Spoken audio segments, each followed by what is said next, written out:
Welcome to Inside the Force. I'm Greg Grunberg, a.k.a. Snap Wexley. It is a period of Star Wars mania, as new movies, comic books, novels, and TV shows populate the system. Fueled by their love and passion for the galaxy far, far away, two exceptional geeks tap into hundreds of holocrons in order to bring you the knowledge and insight of all things Star Wars. Come and join them as they go inside the Force. Hey everyone, welcome back inside the Force. Dave Cottingham here with Casey Cooley. Hey everybody. Welcome. This is the next chapter in the Star Wars. A long book. Yeah. We're not even actually through a tenth of the book. No. Come on. We got a long way to go, gentlemen and ladies. Yes. Thank you, though, for hanging out with us again this week. Got a bunch to talk about, even though there's not a lot of news out there to get caught up on. There's a lot of little stuff that's coming out and things to talk about as far as some reviews and some trailers and whatnot. So, but we will get right into it. Casey over there has got some movie news in the beginning here. Yeah. Episode 8 is not much really going on with episode 8. No one talking about hardly anything. Yeah. So we'll just move right along because there's really nothing happening. They're still shooting. I think they're almost. They're getting pretty close. They're getting close to wrapping. I think. But, yeah. But right now it's Rogue One, and that is also kind of slow on the news. People are still talking about these reshoots and still freaking out over the reshoots that have been going on. Like it's like 4 weeks of reshoots, I think, or something like that. Right. Which that's a lot. Although it's just to kind of stress, it's not nowhere near unheard of to do reshoots. 4 weeks does seem like a lot, but maybe that's normal. But there's just been more stuff about it where people are freaking out, and there's rumors going around saying how it's there's Disney's gone as far as to hire a new director for these just for the reshoots. That was one thing going on, which no one's confirmed nor denied, but Disney execs have been saying there's nothing. We talked about this last week how they're saying it's just normal reshoots. It's just stuff with like just some dialogue here and there, some cockpit stuff with shots. It's nothing to completely change the movie. Although, they'd say like they might lighten the tone a little bit, perhaps, with some of the reshoots, which is unfortunate, but I understand. But it's unfortunate. Mads Mikkelsen, who I don't think we have a name for him yet. We do have a name for him. That's right. He's one. He actually leaked his name, Galen, or well, his name is Galen. I think his last name was finally revealed, I guess. Maybe. Okay. Is that what it was? Maybe but he's her father, right? Yeah, Jen Urso's father. Yeah. He was just kind of talking about how much, actually, how he likes where the movie is. He was praising Gareth Edwards' directing and the direction of the movie, how he thought actually the style of it, he's actually he's very fond of. But, now he says, reshoots are very common. Although 4 weeks is a lot, he says it's normal to do reshoots on this caliber of a movie. So he's if he's in high hopes, then I'm fine because he's a pretty honest actor. Because as you know, he kind of just says things sometimes. Now I think he's learned his lesson, not to talk too much, but yeah, he still I think is calming some fears, hopefully. But everybody seems to calm down about these reshoots. I think the movie's still going to be great. I believe wholeheartedly that's still going to be really good. Might not be as dark as they said in the very beginning, but it should still be, I think, a very different Star Wars movie.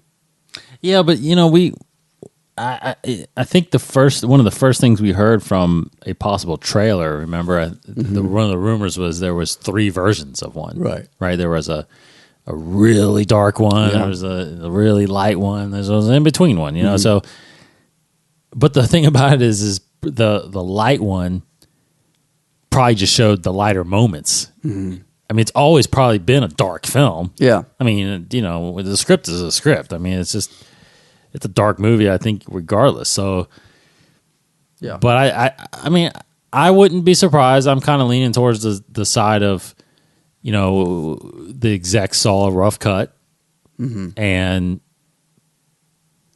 they feel like it's not a Star Wars movie, even though it is, but it's not the tone of a Star Wars movie. So maybe it's more of a tone of a Saving Private Ryan, because apparently those same people that worked on those movies, Saving Private Ryan, and like what was the other war movie that they did? They did another We war Were Soldiers. movie. Yeah, maybe? We Were Soldiers. Yeah.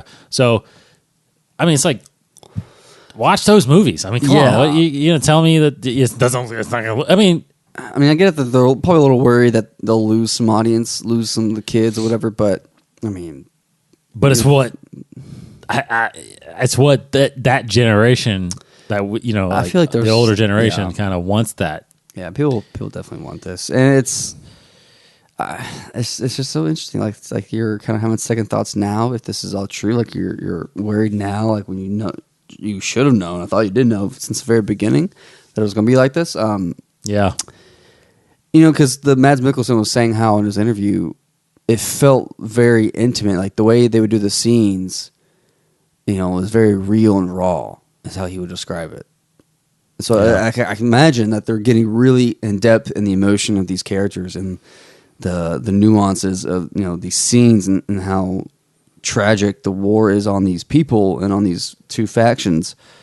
I mean, you got fantastic actors that are very good at communicating that. Like Forrest Whitaker, like all the movies he's been in, or powerhouse movies. The guy who plays the villain, Ben Mendelsohn. If you haven't seen him, he was in Dark Knight Rises, of course. But he's been in a lot of other movies that are just really intense. He's in the Bloodline show, or on Netflix, and I just got through watching the first season of that, and that's he's incredibly dramatic and very good. So he had these actors who specialize in drama. Mads Mikkelsen does. He played Hannibal for crying out loud in the TV show. So I feel like you're gathering these people that are good dramatic actors, for the reason of producing a very dramatic Star Wars movie. So I feel like Disney's it's their own fault, really. It's I mean, it was out there. You knew what was happening. I think I agree. feel like they should go with their initial instinct. I agree. Yeah. So I wouldn't surprise me if they're trying to, I hate to say that I'm okay with them, humorizing. Yeah, lightning, whatever, adding funny moments just to add funny moments. You know what I mean? Like, yeah. I mean, I'm sure there was plenty funny moments because Alan Tudyk, the guy who plays the robot character, he's a funny guy. He's a funny comedic actor, and that's probably why they got him in there because he's good at being lighthearted in those kind of serious situations. iRobot. But I would have guessed that the initial cut probably had a lot less than The Force Awakens did.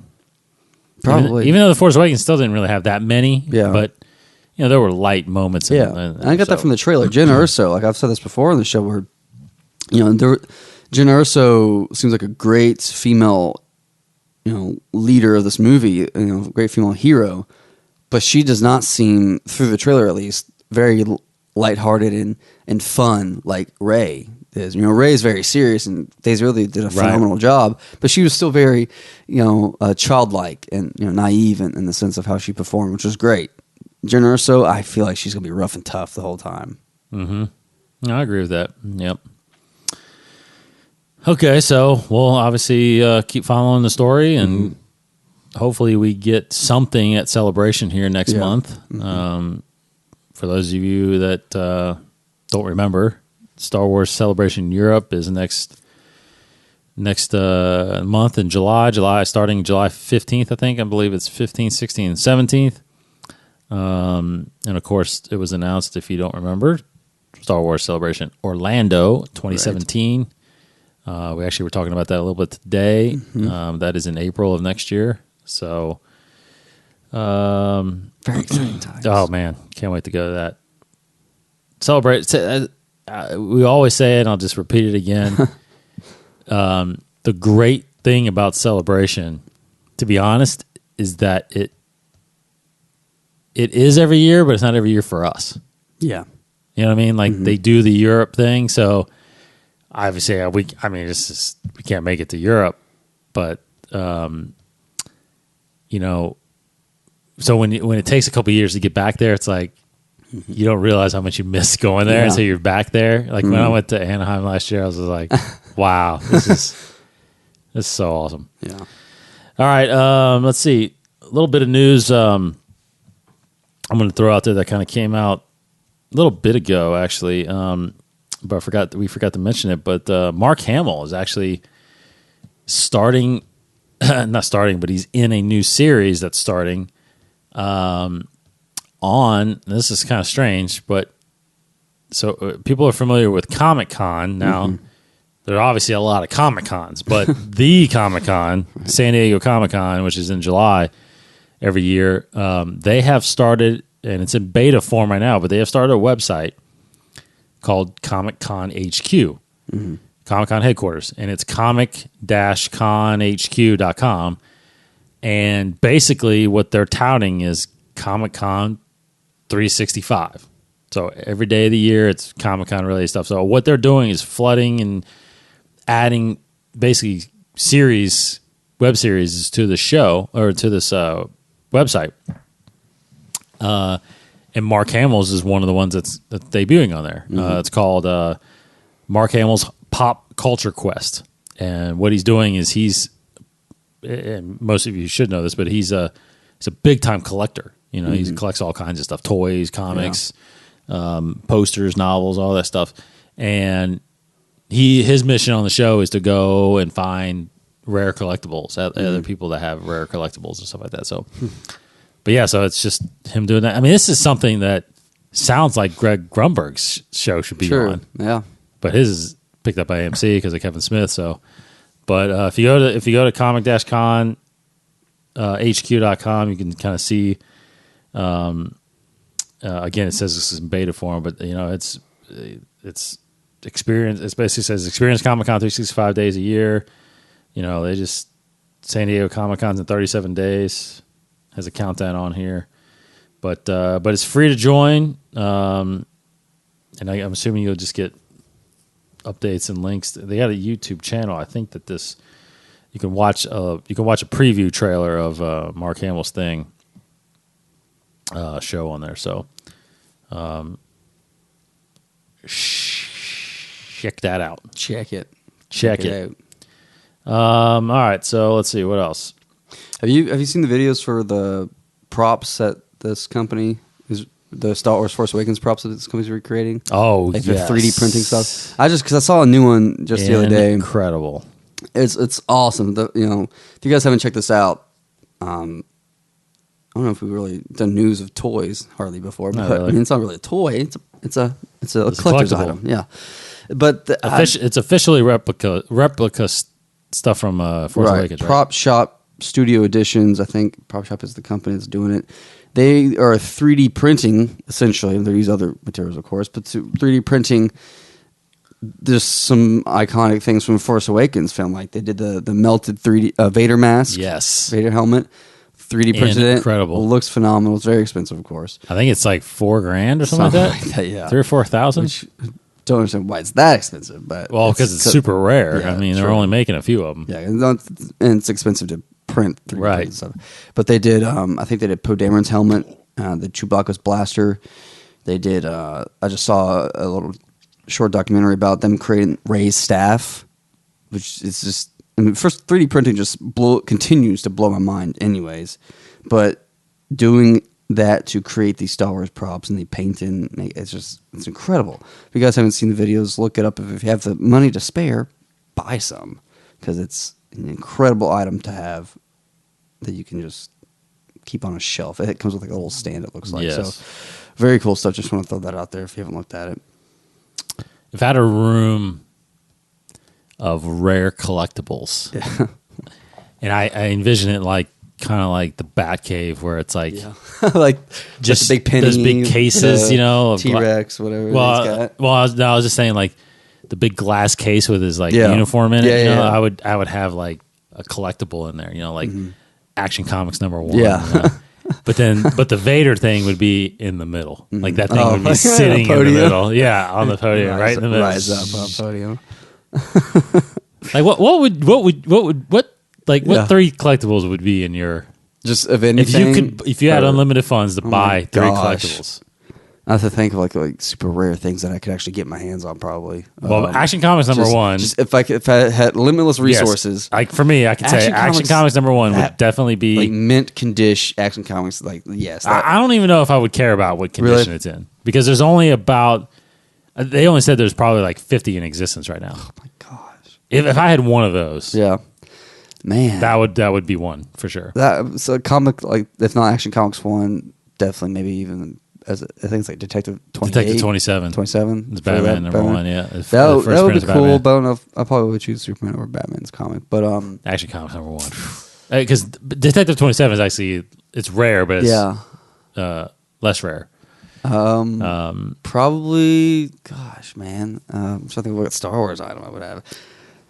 A vinyl cape Jawa would be one because I can. You know, Yeah, but, see, I would probably that'd probably be one of mine too. Actually, maybe some costume in too the box. In the box, I would think some costume like just one of the costumes that popped in my head. I don't know why, like Christopher Reeve Superman costume would be pretty cool to just have, like just some old nice. Either that, or I was thinking possibly the original Vader costume. Oh, like from A New Hope. From A New Hope, Yeah, like on a mannequin. Yeah. like the original. get the prototype Boba Fett costume. Well, that's all-white pretty one. good too. Yeah, I that's bet pretty none good. of those are in existence. No, I don't think But so. they made only one of them, probably. That would be pretty nice. Goodness, like what are the like really intense collectibles out there? That like I know Nicolas Cage, he's a big collector too. He is. He's got gets- one of the Action Comics number ones. Gosh, man. It actually got stolen from him, and That's he right. got it back. They found it back. I don't know what else, man. That's tough. Like I feel like I keep thinking like small things. Like I don't know, like I mean, obviously, Hans I'm doing Blaster. something I'm doing either something Star Wars or DC like related. Hans Blaster from A New Hope, maybe. Yeah, Or just his entire costume because I love his costume. the original lightsaber that is now Yeah. Rey's from Yeah, A New Hope. yeah. Like Obi-Wan had. Like, or like one of the models that they used, the TIE fighters or Yeah. Falcon models that they used. oh, the Death Star model. Get the trench run model. the trench run model. Like, oh my god, that yeah. would be cool. The trench That run would be model. cool. Get that and hang just like some X-wings and TIE fighters Yes, above it. yeah. Like that would be freaking Just do the awesome. formation. Get Vader's and you get the Falcon Yes. in the corner. That would be awesome. man. Or I would take I would get the original Yoda puppet. You know, thinking of DC, I would probably love to have Michael Keaton's Batman suit. Yeah. That'd be cool. That original, I would buy that original Batmobile. Oh, From yeah. Keaton's. Oh, yeah, of course. Like I would That was a drive good that one. around. Yeah, that's a Yeah. good one. That would be And I want it to work like the Batman. Yeah. The sides that come off so I can go down alleyways. yeah. That'd be awesome. I just do those sharp turns with the Locks. hook Yeah. every time. Yeah. Like the remote, you Yeah. just say like locks or whatever, like Yeah. stop. Maybe like stop right in front of them. That'd be cool. That would be awesome. Sweet. But we can't get into Anyway. those things. Anyway, so Sorry for interesting. going off on a tangent. Yeah, but that makes you wonder what Yes. what would you get? What would you do? To be honest though, above all, I would want an Action Comics number one. Like that Yeah. would be like the one thing. If I had one collectible, for some reason, I just find it incredibly awesome when you hear I think there's stories popping up now, 2 or 3 of them that have, unfortunately, older guys have passed away and their kids or grandkids searching through their stuff and they find That's Action insane. Comics number one, Yeah. sitting in their box. It's like, Some attic are you kidding somewhere, me? yeah. Yeah. I mean, it's a decent condition. It's like a $3 million book, $3.5 million book. Yeah. It sold for 10 cents, I think, or something like that. Not even that, maybe. I think it was like, 3 or 4 cents, maybe. I don't know. Anyway. All right. So moving on, the other news kind of this week a little bit. We've got a new Star Wars show came out last week, episode 5 already. This one, they had co-director, which is really strange on a Pixar movie, especially. co-director of Pixar's Finding Dory, which comes out June 17th. His name's Angus MacLean. McLean. Hi, McLean. So check that out. And then they also push ILM X Lab, which is a division of ILM that does virtual reality now. They're 360 virtual reality, and they're going to bring that to Star Wars Celebration in Europe, so you can actually immerse yourself in and actually be a part of a gameplay, virtual reality gameplay, which is crazy. There's a video on there that kind of shows the hosts, putting on some goggles and kind of going through it, but it's pretty interesting. Mm-hmm. The other thing is the brand new trailer for the Freemaker Adventures, Lego Star Wars Freemaker Adventures, which debuts next Monday, June 20th. What do you think about that? That's pretty trailer? Cool. Yeah. I'm reading some comments. Some people aren't too sold on it, I guess, because it's Lego, probably. But no, I liked it. I liked its spirit. It seemed pretty funny, pretty cute, and actually good action. Yeah. But a lot of cameos, surprisingly, from original characters. Yeah, so this takes place between Empire and Jedi. Now, there's only a year between those two movies, so at some point it happens during that time. But I've seen all of the Yoda Chronicles, and I think I still have one or two left of the Droid Tales. But those are kind of the same vein of these, looks like. But these are introducing all new characters, the Freemakers. Which is a little family, and this one centers around, in the trailer, it talks about the Kyber saber, right? That is made of the Kyber crystal, basically, and Palpatine's trying to find it, whatever, So it's don't know how many. I can't remember how many episodes it is, but it's on. It's going to be debut at. And fortunately, we're going to be at work when it debuts. It debuts at 10 a.m. Monday, June 20th on Disney XD. So, check that out. I'll probably set it to record and get those recorded, but looks pretty good if you're into the. Now, what's crazy is that, not crazy, but I guess like everything else that's comes out, this is canon material. Yeah, absolutely. I mean,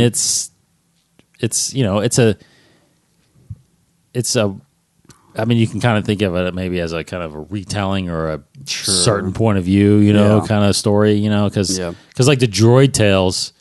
Did you watch any of those? Okay, so like the Droid Tales is basically C-3PO being asked to tell stories because it takes place after, like right after they destroy the second Death Star and they're on Endor partying and all that stuff, and then there's a moment where like talk about the Clone Wars and all this stuff, So he talks, so he references back to the stories, and it's his interpretation of what happened, right? You know what I mean? So it happened the same way, but then there's funny things. Moments. Do they really go back to the Clone Wars?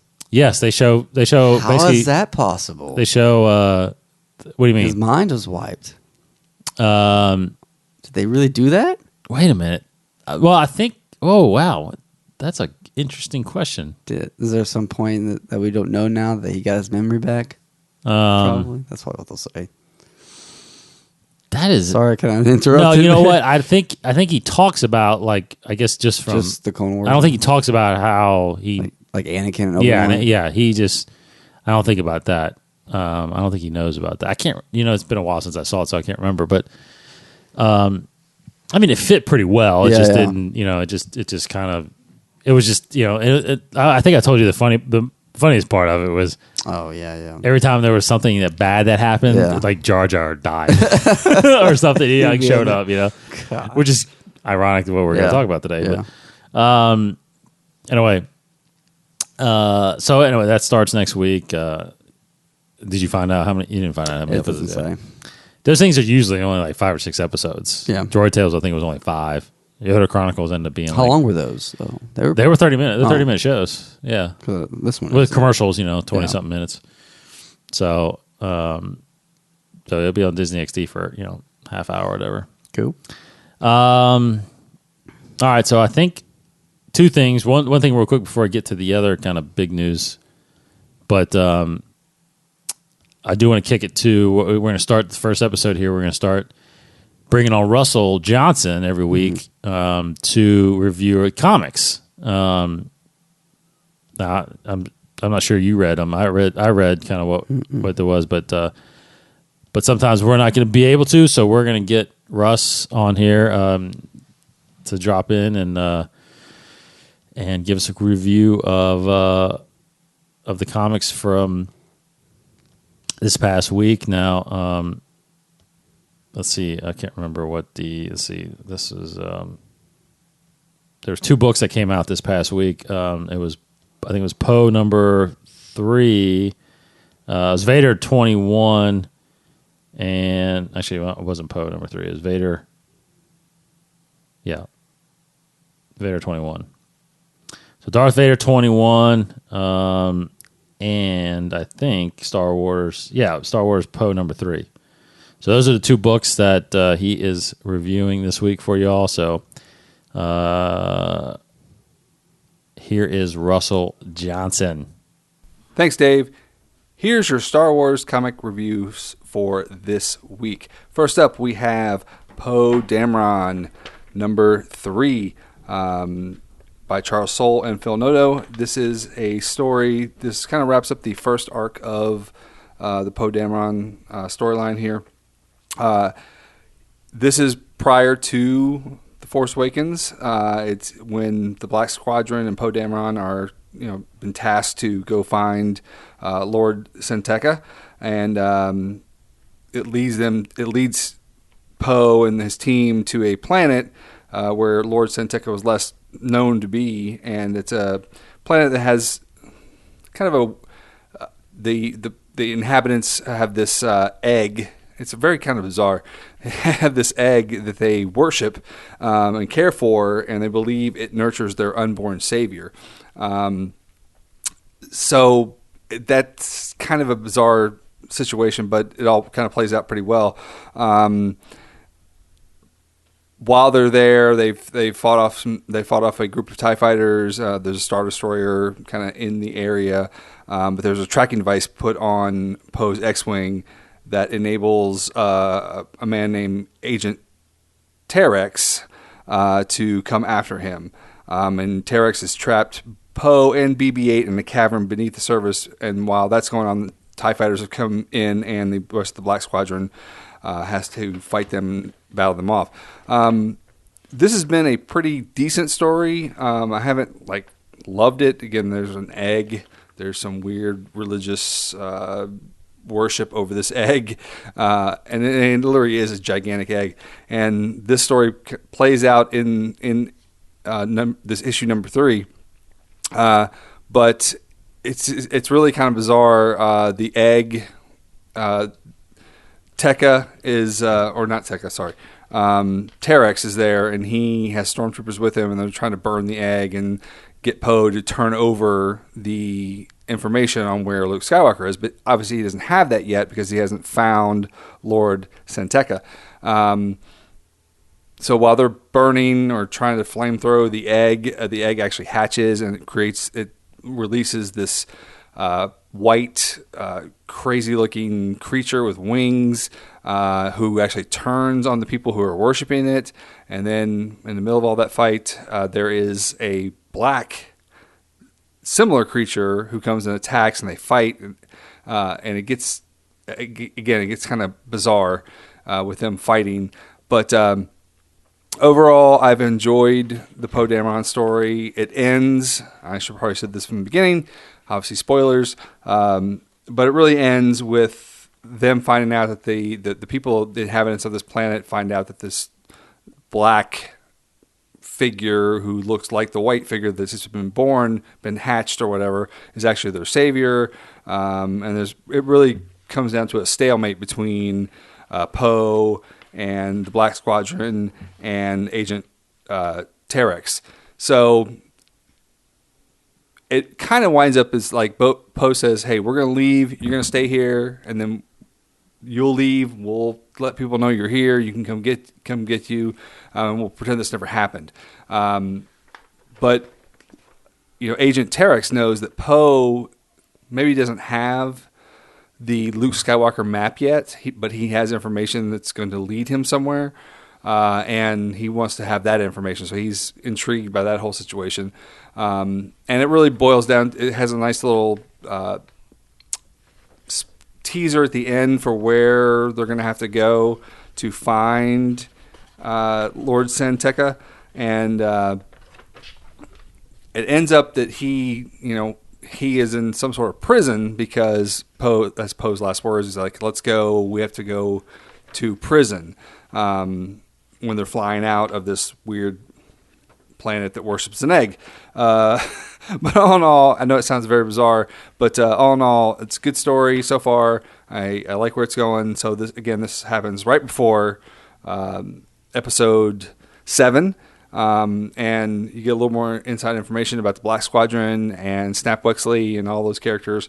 So it's been a good run so far, and I really enjoyed it. It get a little weird with the egg situation and this weird planet, but all in all, decent story. So be sure to check that out. And next up on the list is Darth Vader number 21. Darth Vader has been my favorite ongoing series from the new Star Wars at Marvel.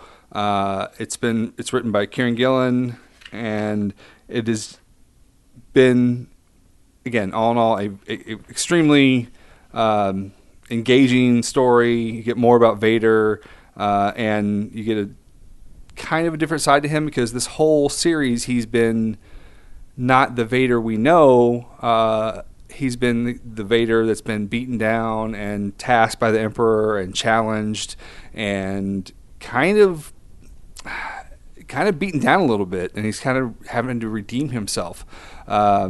So the sad part about this whole thing is that I found out that Darth Vader is going to end at issue 25.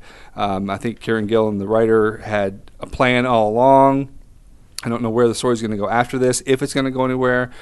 But right now, Vader, he's redeemed himself in the eyes of the Emperor, and the Emperor has tasked Vader to go find this scientist named Silo, who has become a traitor against the Empire. And it's time for Vader to really, once he's redeemed himself, he's got to go find this traitor and take care of him. And while that's going on, the previous issue, Vader had met with a guy named Inspector Thanon, who knew where Vader's secret ally, Dr. Aphra, who has a crossover in the actual Star Wars only titled comic book. He knows where she is, so Vader goes to him, gets the information, kills him, and then sends his droids, 000 and BT, who are giving you a totally different spin on C-3PO, R2-D2 characters, who are murderous, villainous droids. It's kind of cool to see. And he sends them to go get Dr. Aphra and deliver her to the Executioner. And then Vader's on his own personal hunt for Silo. This has been a pretty great story. I like to see Vader a little more from a sympathetic standpoint.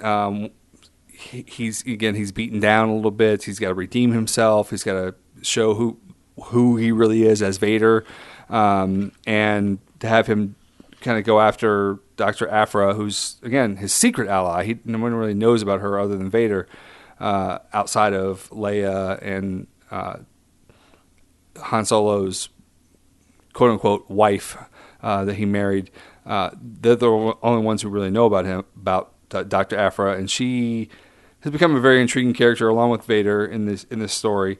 But what it comes down to is pretty simple. Vader goes to find out the information he needs from Inspector Thanoth. He realizes that he knows where Silo is. and does what Vader does best and says, hey, just tell me where he is and I'll let you live. And of course, he ends up killing him once he gets the information, or telling someone to kill him.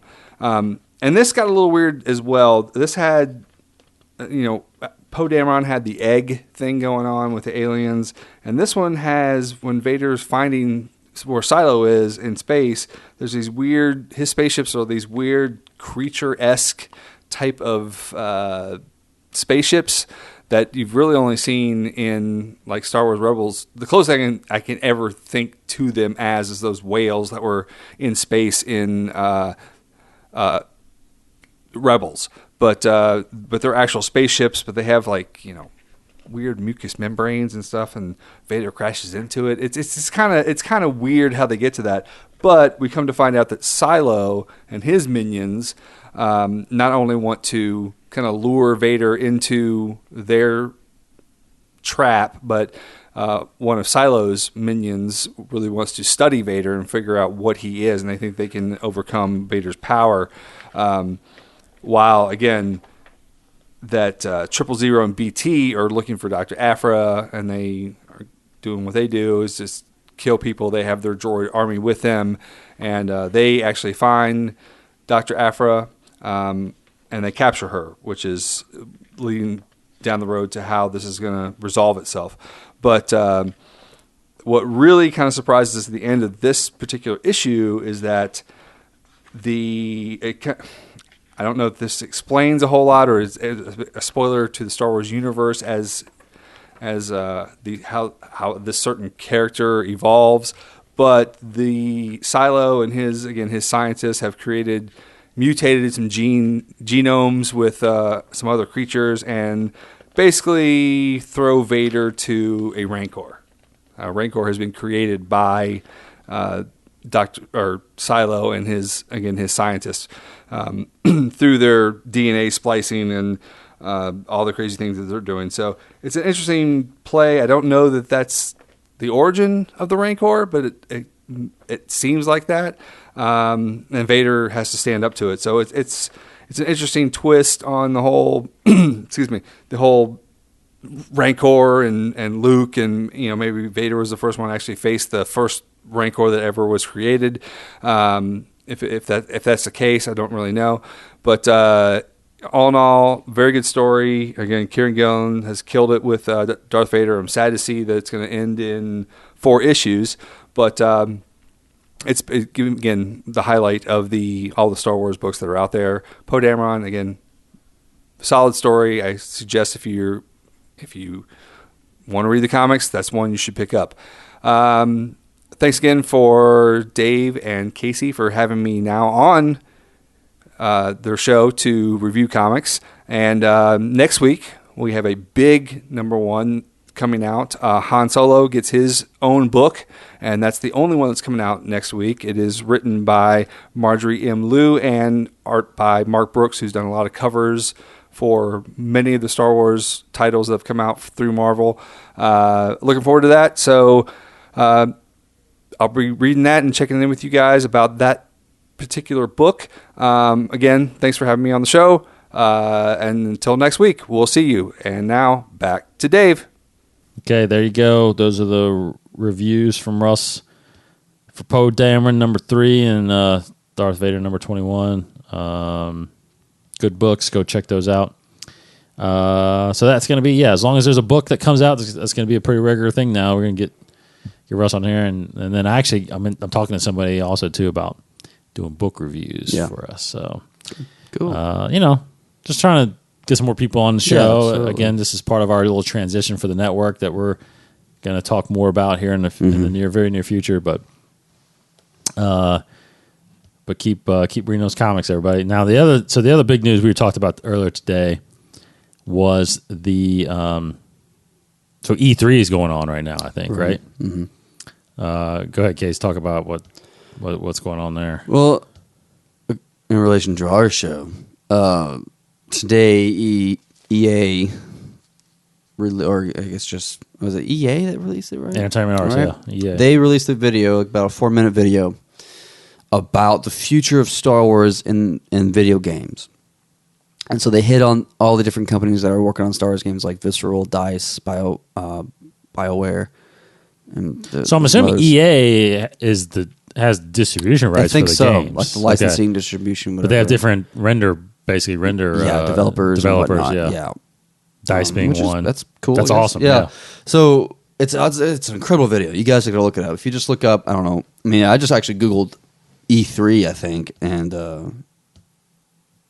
I think E3 Star Wars, and I think it pops up. But it's on YouTube. It's called EA Star Wars : a look ahead. So you can go on their YouTube page, which is, I believe, EA's YouTube page. Yeah, EA Star Wars YouTube page. It's its own YouTube page, and it's again about 3.5 minutes, showing you from all these different companies kind of the work that they're doing in the future of Star Wars gaming. So like it goes to Dice, and it talks about Battlefront, and I'm assuming they talk about, and they're showing you stuff from Battlefront 2, which has been announced and is coming out, I guess, next year, 2 years from now. I can't remember. Pretty soon, actually. Relatively soon. Which one's Battlefront? Battlefront 2.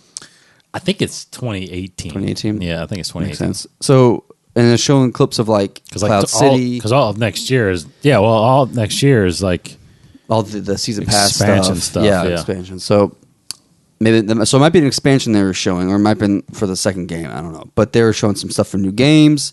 Galaxy of Heroes, they're showing that. The Old Republic, they're showing some stuff with that. And then a brand new game that has not been announced or really talked about much.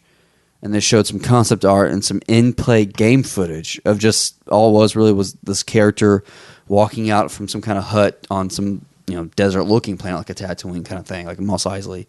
And there were like just ships flying overhead, and shooting each other, that kind of thing. The footage looked incredible. Yes, it looked phenomenal. Yes, it looked real. Like I know we say this every time when these new games come out, but it gets better. It just gets better and better. And this footage in this new game looks near real. Basically, looks pretty real. So I don't know what the game is. They didn't say anything about it. They just showed you a very short glimpse. That might be Battlefront. I mean, it could be Battlefront 3. It could be. Or I mean, Battlefront it's the 2, same kind of rendering. Yes. It's the same kind of engine. It looks like. Yeah. So it could be, but it just. I was blown away by it. And it's just a very well-made video. It's very nostalgic, and it talks about the legacy of Star Wars and all this stuff, and how make good points like these kind of games where as kids we all played with Star Wars toys, or we just imagined our own Star Wars scenarios of these characters fighting. It could have been villains and heroes fighting with each other and whatnot. We just made our own stories, and that's what they are trying to do, is basically have your Star Wars fantasies come to life. Is kind of what they ended with in this video. It's an incredible video. Go look it up, and it's very exciting about and if you're at E3, you're probably seeing more of this. But super awesome video. EA Star Wars: A Look Ahead. Nice. Okay, so let's. Yeah, I mean, it's. I just. Part of me just wishes that, because right now there's a lot of mobile games coming out of Star Wars. There's the big one, I think, it's called Galaxy of Heroes. Galaxy of Heroes. Yeah, See, Jeb plays that thing all the time. I don't know why I can get into mobile games. I can't either. I don't know why. I tried the Commander. Yeah, maybe it's the graphics. I don't know. Yeah, part of it's that, and part of it's I like having the controller in my hand. Yeah. It's too just like third person. I don't know, like because Commander, it's just like little figures walking around. It's too. So there's Commander, and then there was the one called what was that one? The Rebellion one. Yeah. Oh gosh. Like there's that one, and then there's the Heroes thing. Yeah, I'm not Galaxy sure. of Heroes. Those are the three big ones I know of that are. But yeah, I kind of wish that. I just wish that they would come out quicker. Sure. Which it sounds like in the near future that we may be getting like just a ton of games all of a sudden and I hope they're yeah, all these companies working on it. I mean, why not? Yeah, and I hope they're platform based games. I hope they're Xbox 360, which is what I got. So hopefully a lot more of those come out. Because and then I want some story based games. I just hope there's some story campaigns. Yes. Because you can make it to where it's canon. I just you just Yeah. can. And again, I don't care if it's new characters. That's fine. I don't have to. It's not have to be based on the Yeah. Like that Knights of the Old Republic stuff. If they started doing stuff like that, like canon stuff. Like Oh, that would gosh. be Yeah. And that's the perfect venue to start making it canon. Correct. You just yes, start very just much make the so. next one canon. Very much so. So keep looking onto that. Just a quick update for comics next week. Got some great things. I actually forgot that a new comic is debuting this coming Wednesday, June 15th. Is the Han Solo #1 will be out Oh yeah. this week, as well as Star Wars #20, and there was one other one, which was the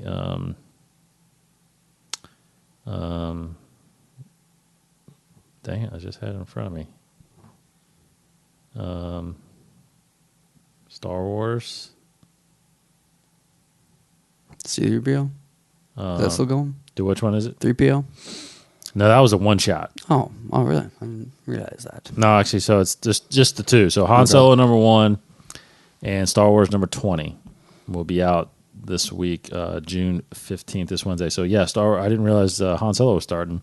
Cool. And I'm Definitely not reading 100% sure. I think that's a limited series, but I'm not 100% sure about Probably. that. But we will check that out. Of course, we'll have Russ back on here next week to give full reviews on those two books. That's all I got. That's enough. That's all I got. That's all we got. Again, good. a lot of stuff happening, just not technically movie or TV show based. Yeah. Rebels. Just so quiet on the Rebel front right now. I really feel like, I really, really feel like at Star Wars Celebration, he's gonna drop something big on season 3 of Rebels. I mean, Filoni, that is. Because tradition set and has it, they'll show the first 2 episodes, right? Or a I separate guess. movie. I don't know if they have actually announced that or not, that they were haven't. debuting, because I know before we left for Anaheim, they announced that they were season 2 debut there. So I'm guessing they will. I'm guessing they'll do the same thing, but I'm not 100% sure about that. But it does sound like that they are going to. It does sound like that he's dropping a major character that's going to be on there. Now we already kind of Legends. mentioned this. Is it? We do, but it's only because he took a picture of a Legends book with the logo on it, right? Yeah, I mean, it's... So you think it's you're saying you think it's Thrawn? Well, that's what people were saying because it looked like the logo of the same color logo Star Wars from the Thrawn trilogy book, one of the books. But I think Filoni has kind of been like, doesn't necessarily mean it's Thrawn trilogy. It could just be, or no, who said that? It was like Timothy Zahn actually said that because they asked him about all that stuff. He's like, it could be any book. It doesn't have to be my book, but he's game for it to happen. Thrawn or Mara, people are saying Mara Jade. I think those are the 2 biggest possibilities. And I don't know who else it could be. I mean, he's raising a big stink about it, so it's like making a big deal about it. Who else could it be besides like a Mara Jade or a Thrawn? Like what other Legends character unless you do Cal Katarn or See, I wasn't thinking Legends either way because I was thinking. Because I think the tweet said something like, you've all asked for it or something like that. It was something like there was truth in some legends. Yeah. Oh, okay. Something like that. Well, I think it tweeted a couple times. I initially just thought of Luke Skywalker. Yeah. That's who I thought because he brought in Leia. Yeah. Or maybe it's Han. I think Han is a possibility. I just think it was either Han or Luke. But then, so I wasn't even thinking of any. Expanding universe people. I'm holding out for. I just don't know if they'll do Mara. I don't think they'll do Mara. I don't. Maybe they talked about. I'm sure they talked about it, but not yet. Yeah, Thrawn. I mean, based on when we were at Celebration, remember? Yeah. Like Mara's coming eventually. Mm-hmm. She's showing up somewhere. I still feel like it's going to be during the after Return of the Jedi time though. Mm-hmm. Not. because I don't again, if we believe this chosen one theory, Yeah. then Luke technically probably didn't meet Mara and get married or whatever, Yeah. and have a kid. So, so it's possible she's just a agent of the Empire that maybe turns or whatever. You know, I don't know that comes to the light side, but it's just it's crazy to think. It's crazy to think that Mara would be part of the Rebel storyline. Yeah. But there's other big characters in the Legends. Totally. That they could do. There's that Jedi, that evil Jedi Jorah Sippo. That's just look at the card game. There's all kinds of characters in there. That so it could be like a Gal Katarn. It could be goodness. There's just so many other Jedi-esque characters or Imperial-esque characters that you can do. Mm-hmm. Okay, so we'll continue to keep talking about it. We will move on to our own canon version of the show. Let's talk about some canon stuff from the books. Alrighty. And we've got an interesting character to talk about. Yay! So it's bound to happen, people. Yeah. I'm going through this book We're just going chronologically. That's right. Not being, what's the word? Not being, favoritism towards one thing or another, whatever. But today's profile, fortunately, unfortunately, is Jar Jar Binks. Don't turn the episode off. And that is all. No. So Andy Smith, good buddy, if you're listening, I know you probably aren't by now since I said the name, but let's just do it. Let's just go through this, because honestly, the profile they give here of him is everything you know from the movies, but just some interesting kind of things that they highlight here that I think are good descriptions here. Talking about Jar Jar. Okay, Jar Jar Binks' appearances, episodes 1, 2, Clone Wars, and episodes 3. Species is a Gungan, home world Naboo, affiliation Gungan Grand Army, and the Galactic Senate.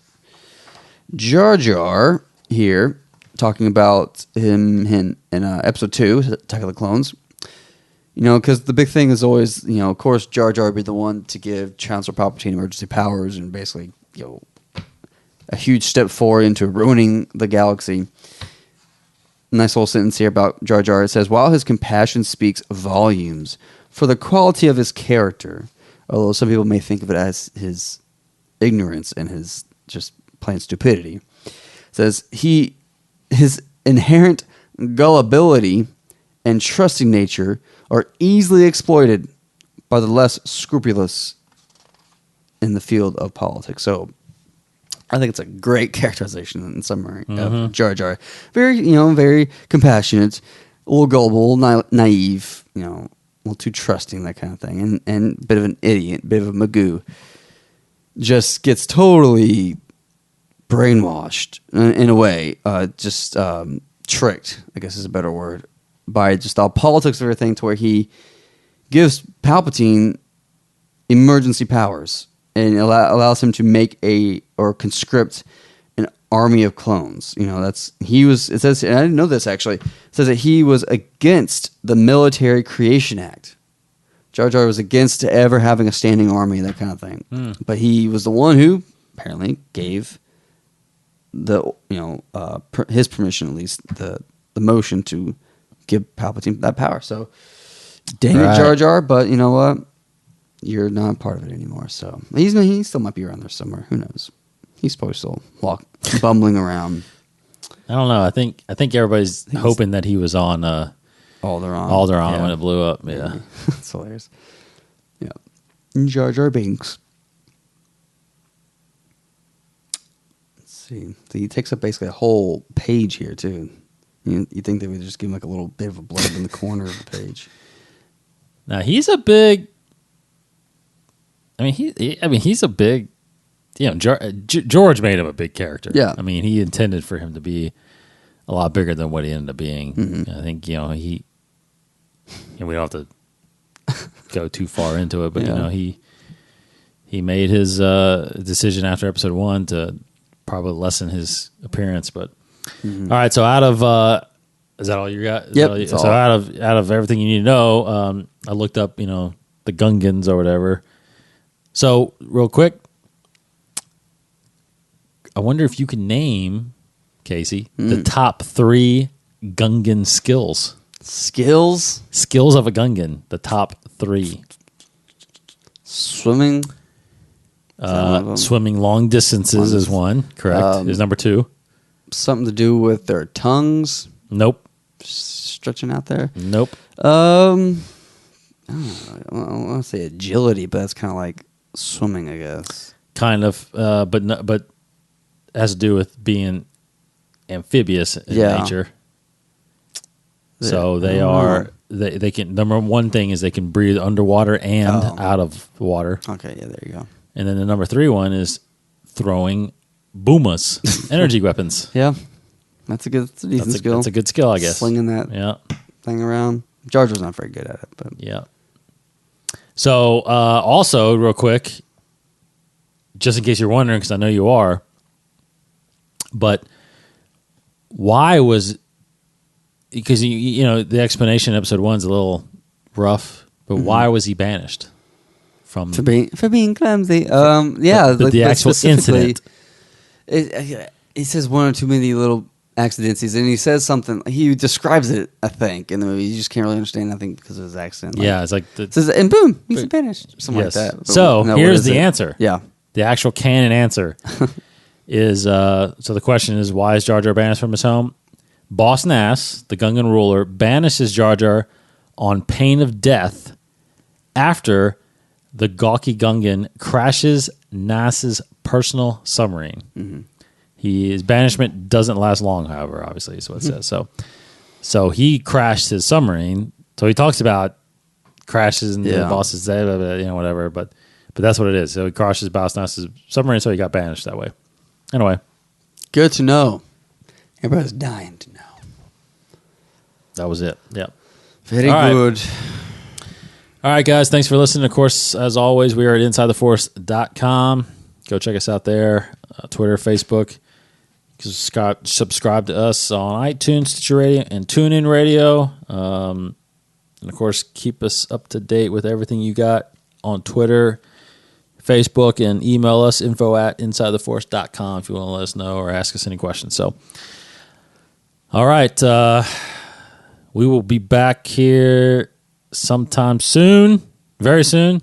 I know this is kind of late in the week, so we'll try to catch up with it later at the end of this week, but we will be back with you as news comes out. For Casey Cooley? You gotta do it.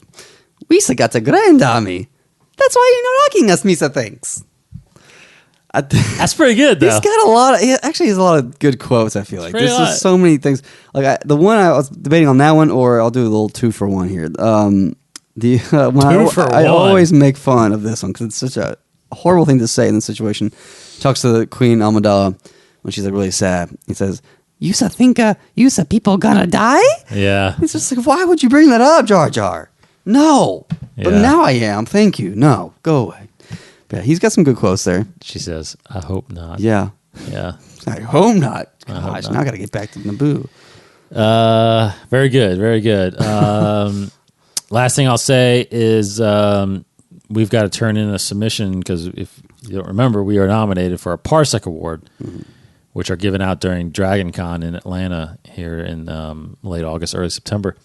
So we will be submitting our entry here in the next couple of days, and we will let you guys know how that pans out. I don't know. I guess I'm assuming once we submit this, we don't actually know anything until we actually the award ceremony happens. So we'll see.